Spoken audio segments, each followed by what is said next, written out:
students, we are reading chapter 9, reproduction in animals. So today's our topic is asexual reproduction. So let's read. So far we have learned about reproduction in some familiar animals. But what about very small animals like hydra and microscopic organisms like amoeba? Do you know how they reproduce? Let us find out. Here one activity is given, activity 9.3. Get permanent slides of hydra. Observe them using hand lens or a microscope. Look out for any bulges from the parent body. Count the number of bulges that you see in different slides. Also note the size of the bulges. Draw the diagram of hydra as you see it. Compare it with the figure. देखें यहाँ पर budding in hydra. Okay. Now in each hydra there may be one or more bulges. These bulges are the developing new individuals and they are called buds. Recall the presence of buds in yeast and hydra to the new individuals develop as outgrowths from a single parent. This type of reproduction in which only a single parent is involved in called asexual reproduction. Since new individuals develop from the buds in hydra, this type of asexual reproduction is called budding. Okay, so asexual reproduction. What is asexual reproduction? Let's consider. तो अभी तक हमने animals के reproduction के बारे में पढ़ा है ना. तो लेकिन क्या होता है, वो जो बहुत छोटे छोटे जो माइक्रो ऑर्गेनिज्म होते हैं, बहुत छोटे स्मॉल एनिमल्स होते हैं लाइक हाइड्रा, है ना, कुछ माइक्रोस्कोपिक ऑर्गेनिज्म जैसे अमीबा जिनको हम माइक्रोस्कोप की सहायता से देखते हैं, हेल्प से देखते हैं, है ना. तो जैसे अमीबा, तो उनके रिप्रोडक्शन के बारे में जानते हैं आप. वो रिप्रोड्यूस कैसे होते होंगे? You know how they reproduce? चलो फाइंड करते हैं. यहाँ एक एक्टिविटी दी हुई है तो इस एक्टिविटी के बारे में हम पढ़ते हैं. तो हाइड्रा की एक स्लाइड लेनी है आपको, ठीक है, परमानेंट स्लाइड लीजिए और उसे एक हैंड लेंस या एक माइक्रोस्कोप, है ना, की हेल्प से इस स्लाइड को ऑब्जर्व करें. ठीक है, तो इसमें आपको दिखेगा कि जो पेरेंट की बॉडी होती है ना, पेरेंट की बॉडी में कुछ बल्जेस दिखाई देते हैं, है ना, उभरे हुए कुछ संरचनाएं, कुछ बल्जेस दिखाई देती हैं. ओके, तो इन बल्जेस की नंबर्स आपको काउंट करने हैं. ओके, और इनका साइज भी आपको देखना है कि किस साइज के हैं ये. तो हाइड्रा का जो ड्राइंग है, हाइड्रा का जो डायग्राम है ना, वैसा ही बनाइए जैसा यहाँ आपको दिखाई दे रहा है. ठीक है, और फिर इसको कंपेयर करें आप. तो आप कंपेयर करेंगे तो ये पाएंगे कि प्रत्येक इन ईच हाइड्रा, तो प्रत्येक हाइड्रा में एक, वन या और मोर बल्जेस, है ना, एक या उससे अधिक बल्जेस मीन्स होते हैं उभार दिखाई देते हैं. ठीक है, उभरे हुए जो रहते हैं तो वो बल्जेस दिखाई दे सकते हैं, है ना. तो ये जो बल्जेस होते हैं, ये बल्जेस डेवलप होते नए जीव हैं. ये बल्जेस डेवलप होते हुए न्यू इंडिविजुअल्स हैं, है ना, जिन्हें बर्ड्स कहते हैं. Okay, these bulges are the developing new individuals. ये बल्जेस न्यू इंडिविजुअल्स के रूप में डेवलप होते हैं. ठीक है, तो उन्हें हम बर्ड्स कहते हैं. ओके, तो रिमेंबर दैट, रिकॉल, आपको याद होगा कि यीस्ट में बर्ड्स दिखाई देते हैं.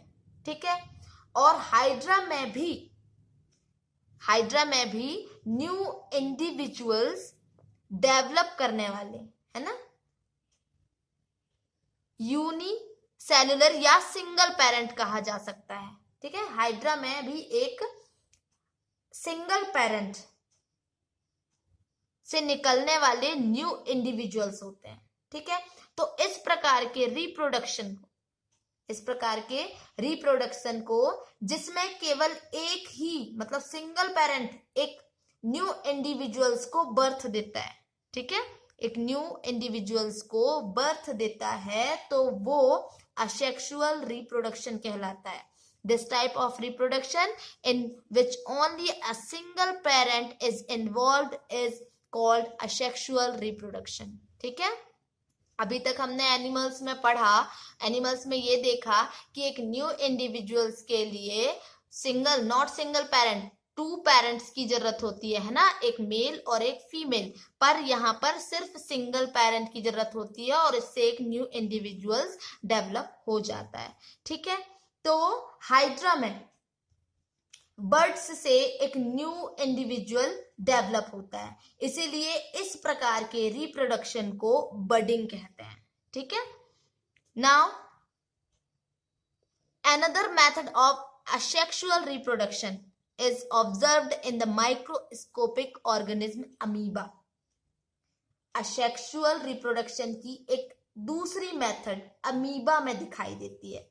देखते हैं, चलिए कैसा होता है. आप देखें, ये बाइनरी फिजन दिया हुआ है अमीबा का, है ना. बाइनरी फिजन मतलब एक से देखें 2 पार्ट में डिवाइड हुआ ये. ठीक है, डॉटर अमीबा देख सकते हैं आप, ये देखिए डॉटर अमीबा.